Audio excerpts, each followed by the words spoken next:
اور پھر بھی قاتل باہر گھوم رہے ہوتے ہیں. امن فقط اسلام میں ہے، یاد رکھیے گا.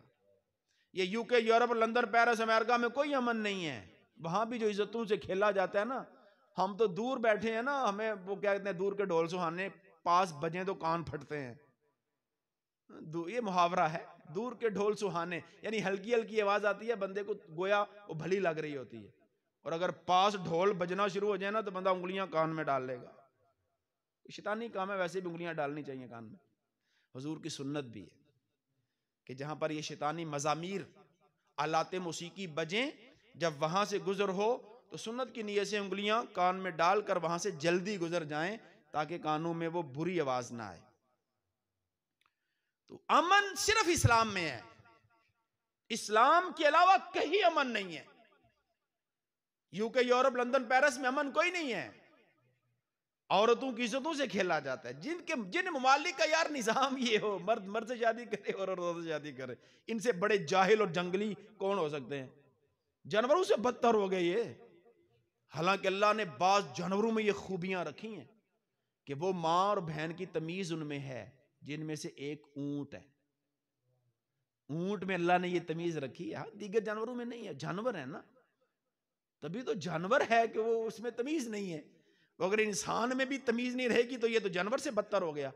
اس کے پاس تو عقل نہ تھی، اس کے پاس عقل ہے اور جانوروں سے بدتر کام کر رہا ہے، تو یہ جانوروں سے بھی زیادہ اضل، اللہ قرآن میں فرماتا ہے کافر کے لیے کہ یہ جانور سے بھی زیادہ گمراہ ہے.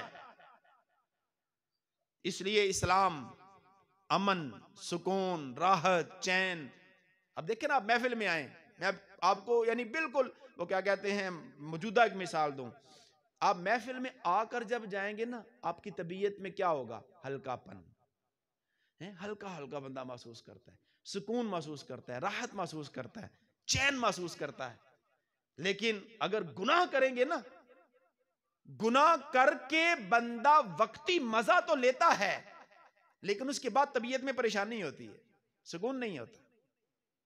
سکون صرف نیکی میں ہے، سکون صرف رب کی یاد میں ہے.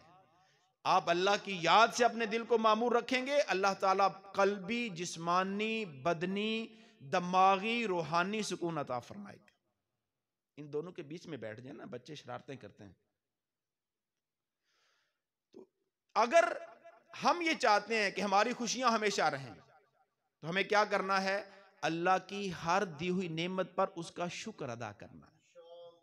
ٹھیک ہے، یہ ایک فارمولہ اگر ہم اپنا لیں گے نا تو انشاءاللہ رب نے چاہا تو زندگی کے اندر کبھی خوشیاں ختم نہیں ہوں گی. ہم نے دیکھا ہے جو شکر ادا کرتے ہیں نا، انتہائی مشہور شخصیت امیر اہل سنت کی ذات، نعمتیں کم ہوئی ہیں، اللہ نے اتنا اضافہ فرمایا، اتنا اضافہ فرمایا، عزت، مقام، شہرت، مرتبہ کیسا رب نے عطا فرما دیا. جتنے بھی ہمارے مذہبی رہنما ہیں، آپ ایک ایک پر غور کریں گے، وہ لوگ ہیں جو رب کی دی ہوئی نعمتوں پر شکر ادا کرنے والے. ہم نے امیر علیہ سنت کو دیکھا ہے، آپ کھانا کھاتے ہیں نا، آپ یقین مانیے یار، ہمارا تو کھانے کا وقت بھی غفلت میں گزرتا ہے. آپ کیا کرتے ہیں؟ نوالا توڑا، سالن لگایا، بسم اللہ، منہ میں نوالا. اچھا، اب نوالا منہ میں ڈالا، یا واجدو، حلق سے نیچے اترا، الحمدللہ، پھر لیا، بسم اللہ، یا واجدو الحمدللہ، بسم اللہ، یا واجدو الحمدللہ. ہر نوالے پر یہ حال ہے، تو ان کا نوالا کیسا نور ہو کر جو ہے وہ پیٹ میں اترتا ہوگا. کیسا نور ہو کے اترتا ہوگا؟ جیسا وہ نور بانٹ رہے ہیں وہ وہی تو نور ہے. آج ضرورت اس امر کی ہے کہ ہم اپنے آپ کو نیکی کی طرف لگا دیں. دیکھیں ہمارے عرفان بھائی کی شادی ہو رہی ہے، اللہ کریم اس شادی میں برکتیں عطا فرمائے. یعنی اب یہ 1 سے 2 ہو جائیں گے، 2 سے پھر اللہ چاہے گا تو 3، 4، 5، 6 ہوتے جائیں گے، برکتیں ہی برکتیں ہوں گی. ماں باپ جب نیک ہوتے ہیں نا، اولاد میں اس کا اثر اترتا ہے. حضور سیدی غوث اعظم رضی اللہ تعالی عنہ نے جو ماں کے پیٹ میں اتنے پارے حفظ کیے تھے وہ ایسی تھوڑی کر لیے تھے. ماں متقیہ، پرہیزگارہ، والد گرامی چلتے پانی پر مصلی بچھا کے نماز پڑھنے والے ایسی پرہیزگاری تھی. اور جب دونوں کی شادی ہوتی ہے پھر اللہ انہیں وہ بیٹا عطا فرماتا ہے جو پیدا ہوتے ہی ماہ رمضان کے روزے رکھتا ہے. پیدا ہوتے ہی غوث پاک نے روزہ رکھا. جیلان میں مشہور ہو جاتا ہے کہ اشراف کے ہاں، اشراف سیدوں کو کہتے تھے، اشراف کے ہاں ایسا بیٹا ہوا ہے جو ماہ رمضان کے روزے رکھ رہا ہے. اور آج غوث پاک کی 11ویں کھانے والے بعض رمضان کے روزے نہیں رکھتے ہٹے کٹے ہونے کے باوجود. لیکن غوث اعظم رضی اللہ تعالیٰ عنہ وہ ہیں کہ ایک دن کی عمر ہے، کیونکہ آپ رمضان میں پیدا ہوئے نا، یہ کم رمضان کو پیدا ہوئے تو روزہ رکھا ہے.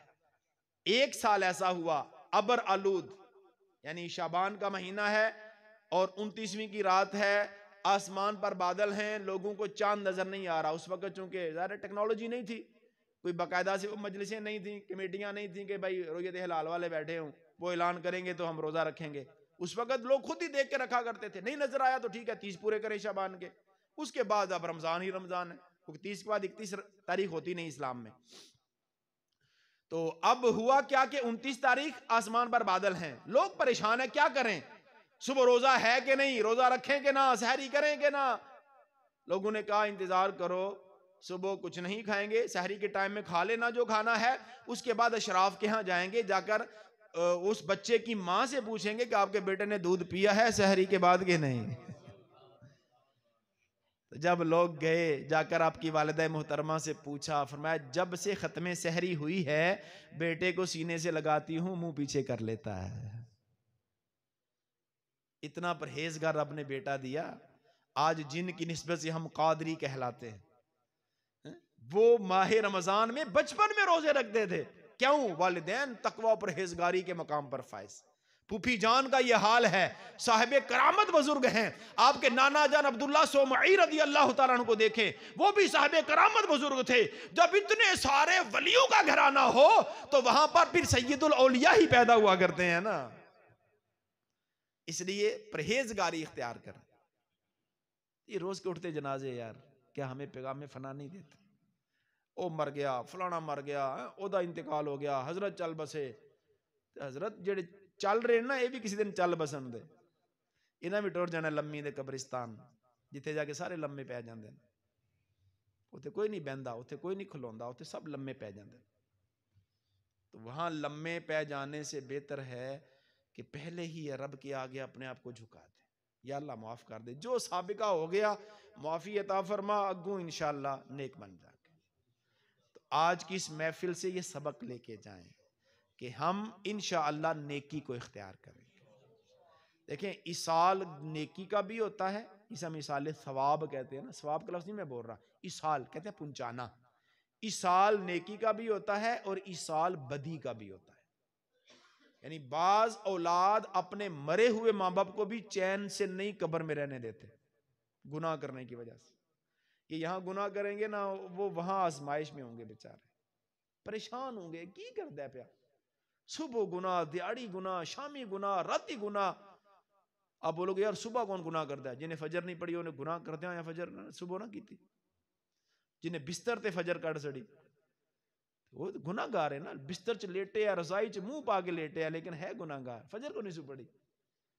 یعنی لیٹے لیٹے صبح اس حال میں کر رہا ہے کہ اللہ کا نافرمان لکھا جا رہا ہے.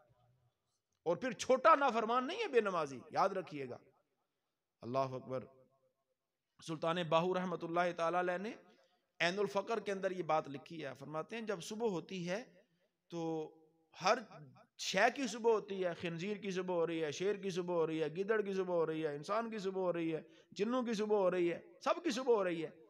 آپ فرماتے ہیں جب خنزیر صبح کرتا ہے نا وہ اللہ کی بارگاہ میں دعا کرتا ہے، یا اللہ میرے راہ چ کوئی بے نمازی نہ منو ملے، میرا ٹاکرا کسی بے نمازی نال نہ ہوئے. یعنی سب تو پلید بھی کی سمجھدا ہے بے نمازی نو اپنے تو ود کے پلید سمجھدا ہے. بے نمازی ایسا ناپاک ہے، ایسا پلید ہے کہ جس سے گویا خنزیر بھی پناہ مانگتا ہے. اس لیے اللہ کے آگے جھکنے کے بغیر بندہ بندہ نہیں ہے، بندہ ہے ہی بندگی سے. اگر بندگی نہیں ہے تو بندہ نہیں ہے، نرا گندا ہے، ناپاک ہے، نجس ہے، پلید ہے. ہم جس کو چاہے پلید کہیں، لیکن اسلام میں ناپاک وہ ہے جو نماز کی پابندی نہیں کرتا. اور یہ بھی یاد رکھیں 4 پڑھ لے 1 نہ پڑھے وہ بھی بے نمازی ہے. اے نہیں کہ پنجے پڑھنی آنے دے مطلب ایک بعض ہوتے ہیں فجر پڑھ لیتے ہیں, اس کے علاوہ باقی 4 قضا سمجھتے کیا ہے, صبح صبح تو اللہ دا ذکر کر لیا ہے تو پیری کو نہیں چاہیے تھا اللہ دی طرف برکت. 5 نمازیں پڑھنی ہوں گی, ٹھیک ہے. اگر شیطان سستی بھی دلائے نا, دیکھیں کرنا ایسا نہیں چاہیے, لیکن شیطان سستی دلائے, دل ہی مائل نہیں ہو رہا نماز کی طرف, یعنی بالکل بندہ ایسے شیطان کے ہاتھوں 4 شانے چت پڑا ہوا ہے, لیکن پھر بھی کم از کم فرائض اور واجبات پڑھ لیں. کم از کم فرض رکھتے اور واجب رکھتے ضرور پڑھیں, ان کو کسی حال میں نہ چھوڑیں. دیگر میں بعض میں کچھ تخفیف ہے نوافل کے اندر, سنت غیر موقدہ کے اندر, کہ بندہ نہ پڑھے تو گناہ گار نہیں ہوتا. ہاں سنت موقدہ کا بھی عادت چھوڑنے کی جو بنائے گا وہ گناہ گار ہے, لیکن کم از کم فرائض واجبات تو ہو جائیں یار پورے. ایسا نہ ہو کہ دنیا میں تو ہم مزے کرتے رہے, لیکن مرنے کے بعد قبر میں آخرت میں آزمائش ہی آزمائش, وہاں کسی نے کام نہیں آنا بھیا.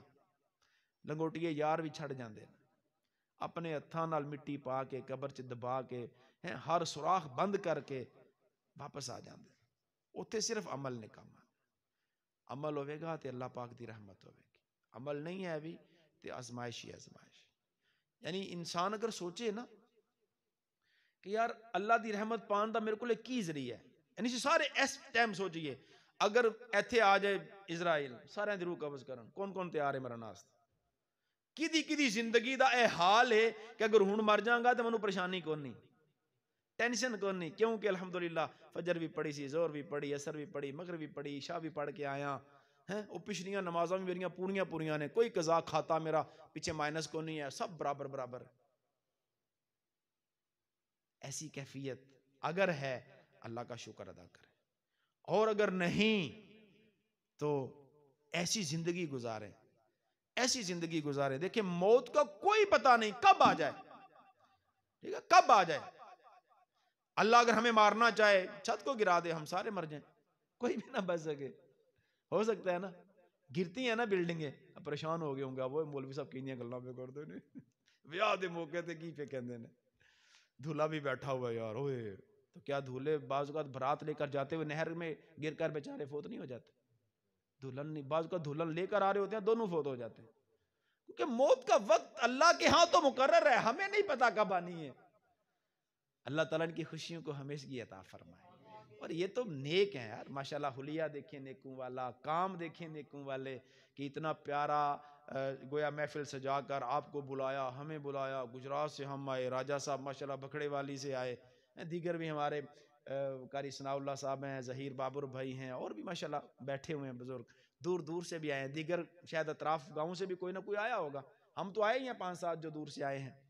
تو یہ تو سمجھیں یہ اللہ تعالیٰ کو راضی کرنے والا کام ہے.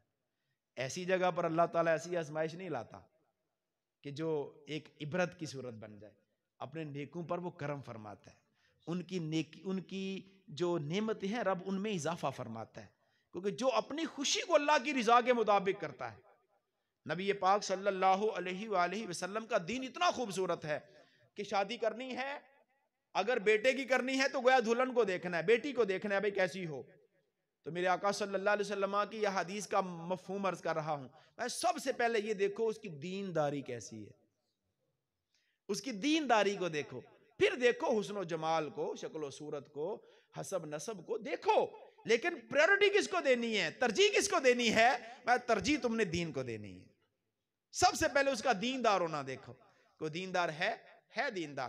اب دیکھیں خوبصورت بھی ہے, شکل و صورت بھی اچھی ہے, اوکے, کیونکہ بد صورت سے شادی کرنا کوئی سنت تھوڑی ہے, بد شکل سے شادی کرنا, بڑی عمر والی سے شادی کرنا, یہ سنت نہیں ہے. یاد رکھیے گا حضور نے اگرچہ کی ہے, میرے آقا صلی اللہ تعالیٰ علیہ وسلم کی عمر 25 سال تھی, آپ کی عمر کتنی ہے عرفان بھائی؟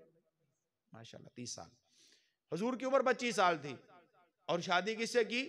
40 سال والی سے. اور پتہ ہے حضور نے مہر کتنا دیا تھا؟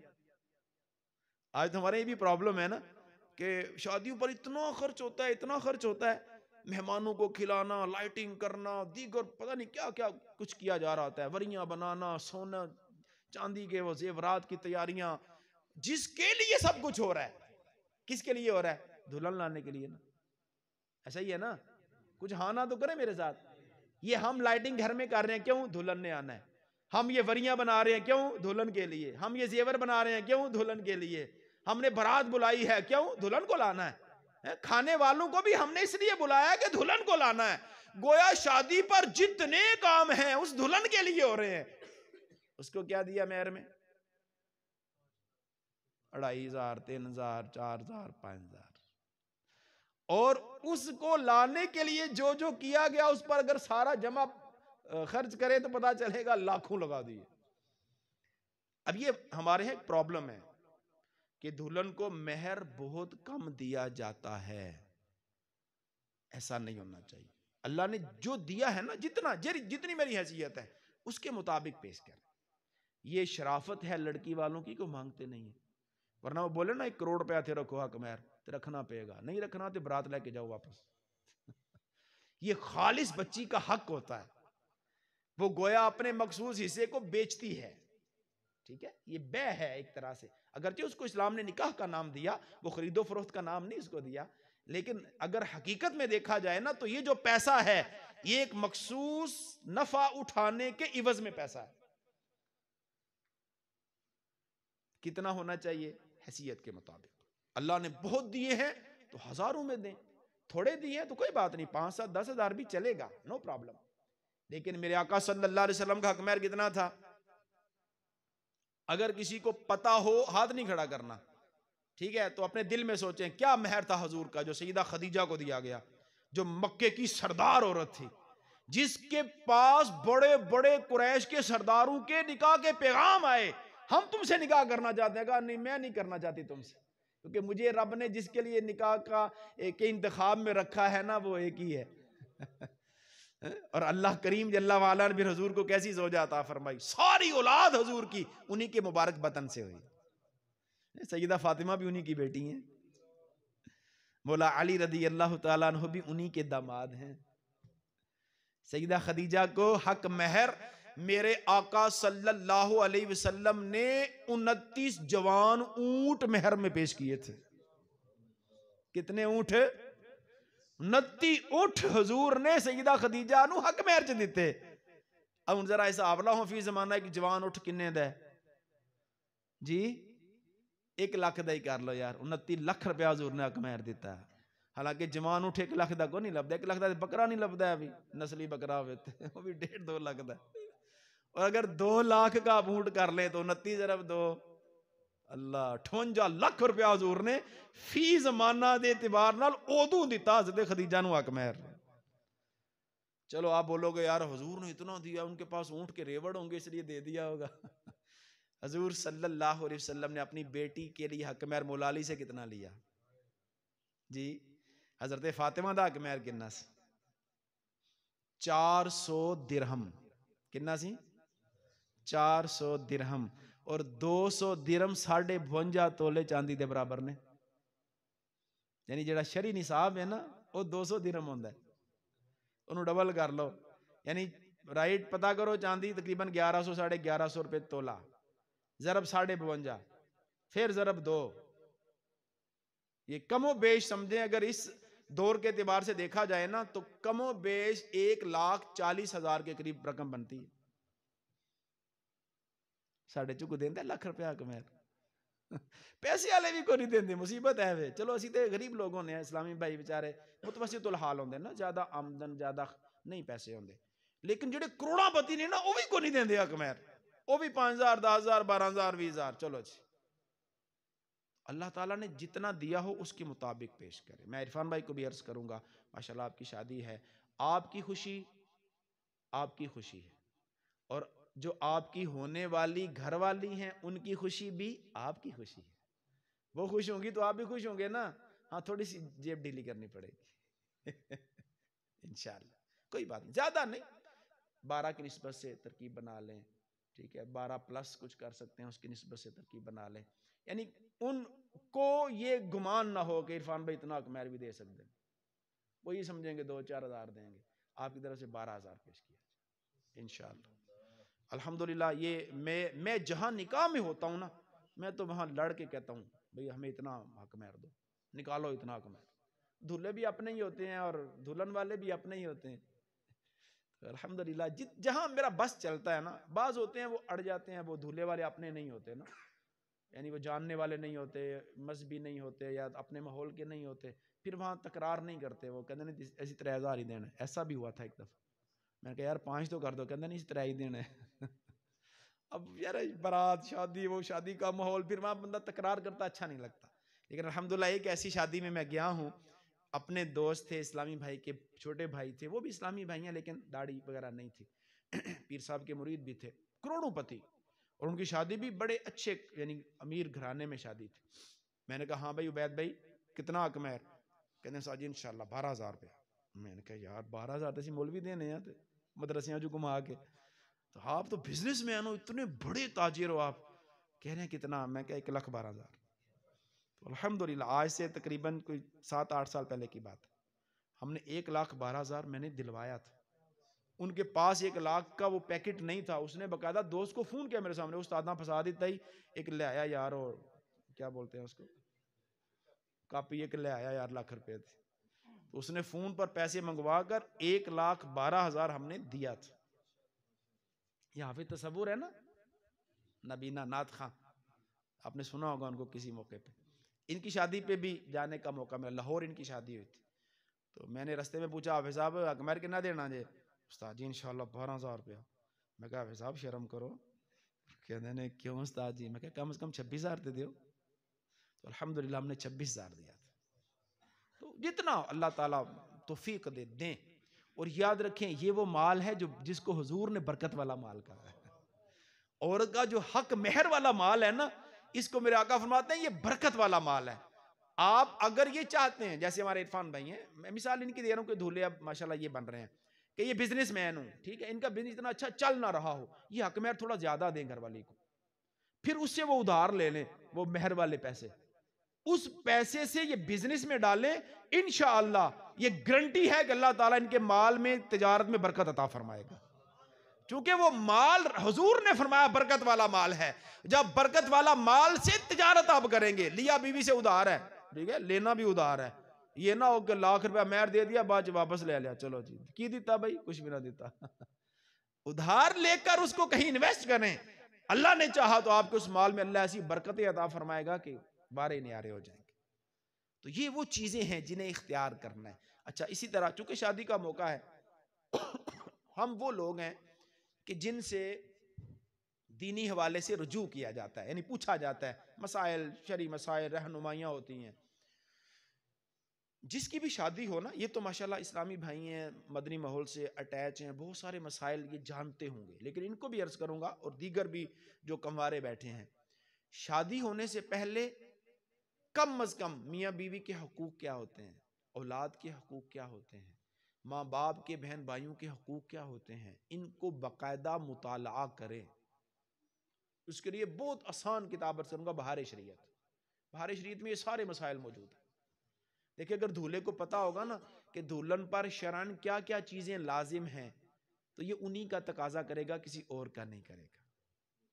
وگرنہ یہ پتا کیا ہوتا ہے، عام طور پر جو طلاقوں کا ریشو نکالا جائے نا، تو تقریباً 99.99 صرف 0.1 میں اس لیے چھوڑ رہا ہوں کہ چلو میری بات جھوٹ ہی نہ ہو جائے نا، صرف 0.1 کے علاوہ باقی 99.99 جو طلاقیں ہوتی ہیں نا، وہ گھریلو کام، گھریلو مسائل، گھریلو جھگڑوں کی وجہ سے ہوتی.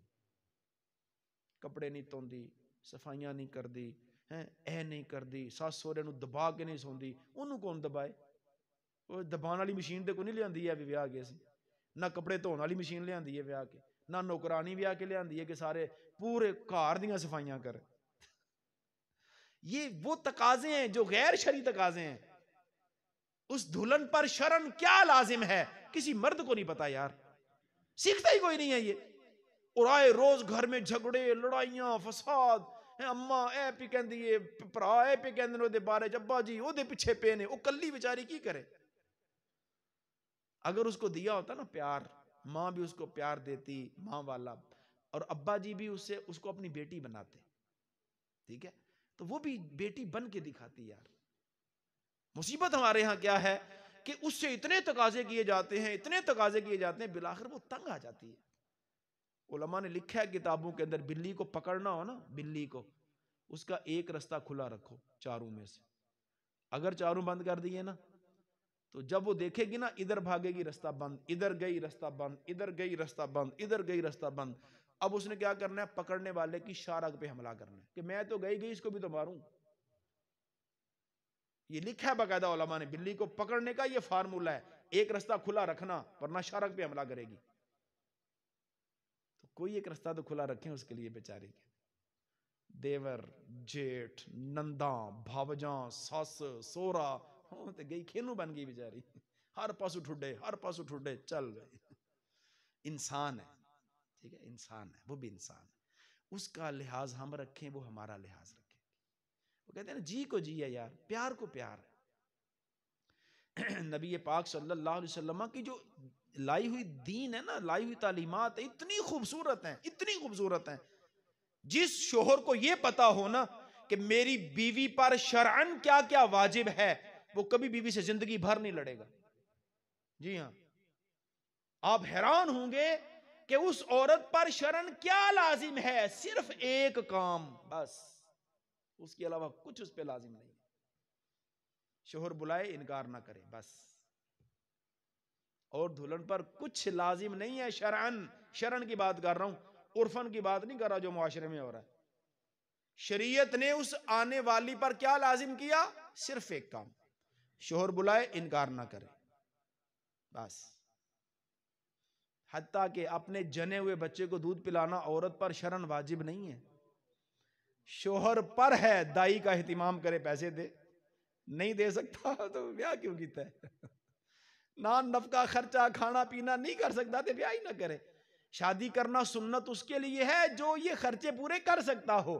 جس کی آمدن کا ذریعہ کوئی نہیں، اس کی مدد بھی کوئی نہیں کرتا. ہاں ہمارے یہاں ہوتا ہے بڑے بھائی سپورٹ کر رہے ہوتے ہیں نا، چل رہا ہوتا ہے نظام، ایسا بندہ اس میں شامل نہیں. جس کی آمدن کا ذریعہ کوئی نہیں، سپورٹ کرنے والا کوئی نہیں، ٹھیک ہے، وہ بیوی کے کھانے پینے، رہائش، پہننے کا اہتمام نہیں کر سکتا، اس کے لیے شادی کرنا حرام ہے، سنت نہیں ہے اس کے لیے. اسلام یہ تھوڑی کہتا ہے کہ اس کو اٹھا کے لے آ اور کھلا کوئی نہ، پلا کوئی نہ، پہنا کوئی نہ، تو کیا کہاں رہے گی وہ؟ پورا اہتمام ہے. بندہ لانا ہے تو ارینج کرو، پہلے کمرہ ہونا چاہیے سیپریٹ، ٹھیک ہے، اس کے لیے کھانے پینے کا ارینج ہو، اتنی پسلی ہو کہ اس کو کھلا پلا سکوں. یہ وہ چیزیں ہیں جو آج ہمارے دولوں کو کوئی نہیں پتا، جو آج ہمارے سسر کو کوئی نہیں پتا، جو آج ہماری ساس کو کوئی نہیں پتا. بس وہ ایک ہی انداز ہے، گھروں کے اندر جھگڑے، لڑائیاں، فتنے، فساد. وہ بیچاری نے کچھ کہا تھا، مراد کچھ لے لی، مصیبت پڑی ہوئی ہے. کس کے لیے؟ وہ بیچارے کے لیے جو دو کشتیوں کا سوار ہے. مصیبت پتا کس کے لیے ہے؟ نہ ساس کے لیے، نہ سسر کے لیے، دولہا کے لیے. اس کا ایک پاؤں اماں ابے کی کشتی میں ہے اور ایک پاؤں بیوی کی کشتی میں. اب اگر یہ دونوں کشتیوں کو برابر لے کے چلنے میں کامیاب ہو گیا تو بچ گیا. اگر ایک کا منہ ادھر ہو گیا، ایک کا ادھر ہو گیا، تو یہ دریا میں گرے گا. اماں ابے دی بدتمیزی جہنم چ جان دا سبب، بیوی کے حقوق کی پامالی یہ بھی جہنم میں جانے کا سبب ہے. ان چیزوں کی ہمارے ہاں نہیں ہے آگاہی. یقین مانے، آپ مسکرا رہے ہیں، یقین ضرور مسکرائیے، اللہ آپ کو مسکراتا رکھے. اضحک اللہ سنکم، اللہ آپ سب کو مسکراتا رکھے، اور بالخصوص ہمارے عرفان بھائی کو اللہ مسکراتا رکھے. دیکھیں الحمدللہ میرا بیٹا بھی اس محفل میں بیٹھا ہوا ہے، ہماری لڑائیاں کوئی نہیں ہوتی گھروں میں. کیوں؟ ہمیں پتہ ہے یہ بیچاری جو کپڑے دھو رہی ہے اس کی مہربانی، یہ بچوں کو جو پال رہی ہے نا اس کی نوازش، یہ جو گھر کی صفائیاں کر رہی ہے نا، یہ یعنی یہ یقین مانے، یہ عورت جو ہے نا جو یہ سارے کام کرتی ہے، سر پہ بٹھائے جانے کے قابل ہے، سر پہ بٹھائے جانے کے قابل. تو ان چیزوں کو سمجھیں، شریعت کیا کہہ رہی ہے، دین کیا سکھا رہا ہے. ٹھیک ہے، ساس سسر کی خدمت بہو پر واجب نہیں ہے، شوہر کی خدمت واجب نہیں ہے بھیا. ساس سسر تو پھر دوسرا رشتہ ہے. شوہر کو مٹھیاں بھرنا عورت کے ذمے نہیں ہے، سر دبانا عورت کے ذمے نہیں ہے، اس کے کپڑے دھونا عورت کے ذمے نہیں ہے، اس کو پکا کر کھلانا عورت کے ذمے نہیں بلکہ مرد کے ذمے ہے کہ اس کے کھانے پینے کا بندوبست کرے. آپ حیران ہو رہے ہوں گے نا یار کئی دیا گلا پہلی باری پہ سننے ہیں, اسی 70 سال دے بابے بن کے سن کسی نہ دسیاں تو اسی پوچھیاں ہی کیوں نہیں. یہ دین سکھاتا ہے. یقین مانے آپ میری باتیں سن کر آپ کو کیا لگ رہا ہے کہ دین کیا اس بیچاری کی سپورٹ نہیں کر رہا؟ کر رہے ہیں نا. دیکھیں ساس کے, سسر کے, دیور کے, جیٹھ کے اپنے حقوق ہیں, لیکن یہ حق کوئی نہیں ہے کہ سارے لٹ لے کر اس کے پیچھے پڑے نے. نہیں, اس کو بھی پیار دیں, اس کو بھی شفقتیں دیں, اس کو بھی محبتیں دیں. وہ بھی انشاءاللہ اللہ نے چاہا آپ کے گھر میں آکے ایسا امن قائم کرے گی کہ کیا بات.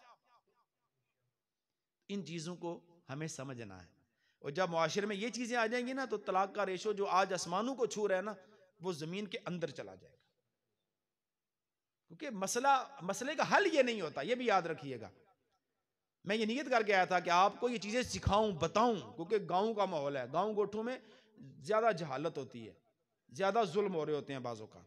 شہروں میں تو پھر وہ نخرے والی ہوتی ہیں, دلہن ان کو پتا ہوتا ہے کی کرنے ساس ہو رہے نال, چلو بھائی لڑکے نو لے کے سائڈ دے ہوگی. لیکن گاؤں گوٹھوں میں ذرا اور طرح کا ماحول ہوتا ہے.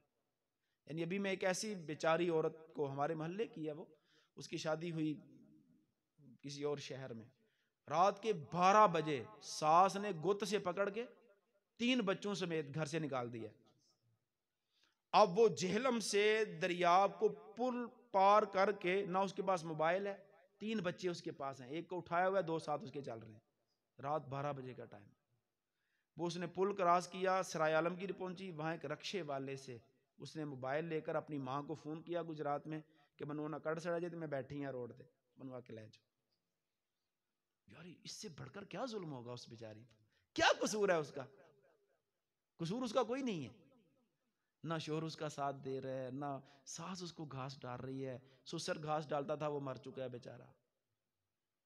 یعنی ایسا ظلم ہوتا ہے عورت پہ یار, ایسا معاشرے کے اندر اس کو پسا جاتی ہے. پر چلنے کی سعادت عطا فرمائے اللہ تعالی. ہمارے جو آج کے دھولا ہیں انہیں بھی خوشیاں عطا فرمائے, اور جو مستقبل کے دھولے بیٹھے ہیں اللہ تعالیٰ انہیں بھی خوشیاں عطا فرمائے.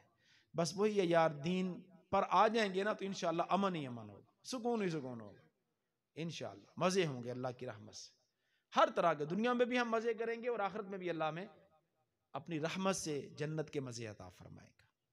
اللہ تعالیٰ عمل کی سعادتیں عطا فرمائے. جو سسر بیٹھے ہیں نا یہ ان کے لیے بھی سبق تھا آج کا, ٹھیک ہے. جن کے گھروں میں بہویں ہیں, اگر ناراضگیاں بنائی ہوئی ہیں نا سوری کر لیں. اگر زیادتی کی ہے نا کبھی بہو سے, کوئی حرج نہیں بیٹا, اگر مجھ سے کوئی غلطی ہو گئی ہے تو معاف کر دیں. آپ یقین مانیں وہ روئے گی, ابا جی تسی میرے کو معافی کیوں مانگتے ہو, میں توڑے پیر پھڑنے. یہ ہوتا ہے. میں تو ذرا بھی سسر نہیں بنا, میرے وہ تجربات نہیں ہے, لیکن گھر میں دیکھا ہے, ٹھیک ہے نا, گھروں میں دیکھا ہے, اپنے گھر میں بھی دیکھا ہے. 6 بھابیاں تھیں, کیا کچھ ہوتا رہا, بہت سارے تجربات ہیں. لیکن الحمدللہ اللہ کی رحمت سے کوشش کی کہ اپنی گھر والی پر وہ ظلم زیادتی نہ ہو جو پہلیوں بیچاریوں پر ہو چکا, ٹھیک ہے نا. باقاعدہ سے کہا کہ یار دیکھو ماں باپ ہیں, بوڑھے ہیں, کچھ کہیں گے, میرے لیے برداشت کر لو, آپ مجھے سنا لیا کرو. یعنی کوئی تو اس کے غم کو سنے نا.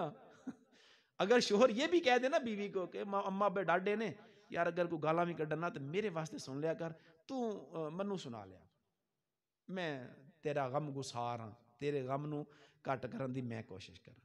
تو انشاءاللہ یعنی پھر بھی دلہن نو تھوڑا سکون ہوئے گا, چلو سرتاج تے ہے نے سنن والے, اتنی ڈھڈے مار دے, اتنی سوٹیاں مار دے, اتنی ڈنڈے مار دے.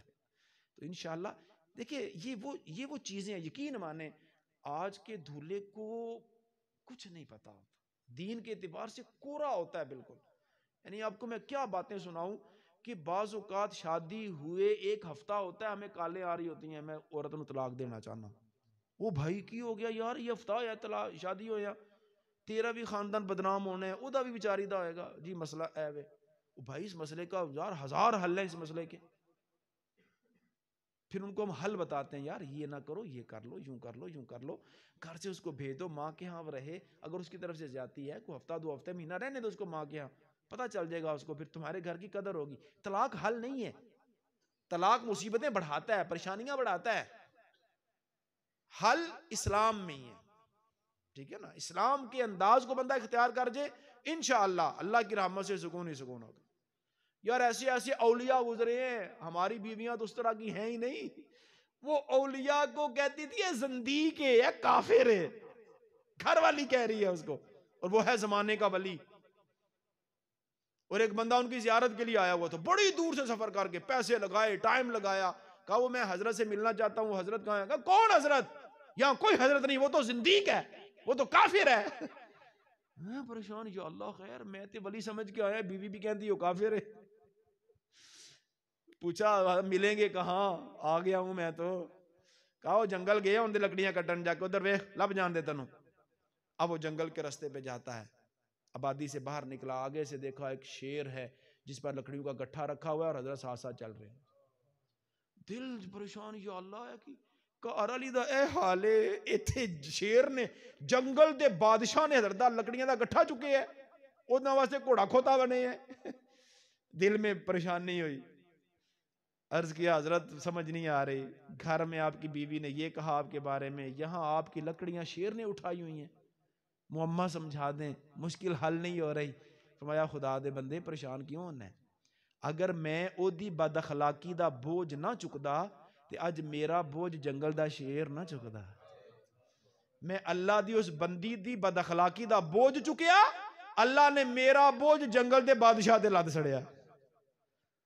یہ اولیاء کی زندگی کا حال ہے. ان کے ہاں بھی مسائل تو ہوتے تھے نا، عورت تو عورت ہے نا، ناقص العقل، ناقص الدین، کم عقل، وہ چیزیں اس میں ہیں. ٹیڑھی پسلی سے پیدا ہوئی ہے، کبھی سیدھی نہیں ہو سکتی، اس کے ٹیڑھے پن سے فائدے اٹھانے ہیں. چلانا ہے گاڑی کو، ٹھیک ہے، گاڑی کو چلانا ہے حکمت عملی سے، کچھ برداشت کر کے، کچھ صبر کر کے، کچھ معافی تلافی کے ساتھ. تو انشاءاللہ اللہ کریم جل وعلا پھر رحمتیں اور برکتیں عطا فرمائے گا. اللہ تعالی ہم سب کو عمل کی توفیق عطا فرمائے. ہمارے عرفان بھائی کو اللہ کریم خوب سے خوب خوشیاں عطا فرمائے. ابھی انشاءاللہ ہم سیرہ پڑھیں گے جو میرے لیے سنت نے ایک دھولے کے لیے لکھا ہے، آپ بھی اس میں ساتھ شامل ہو جائیے گا. دعائیہ کلمات ہیں انشاءاللہ.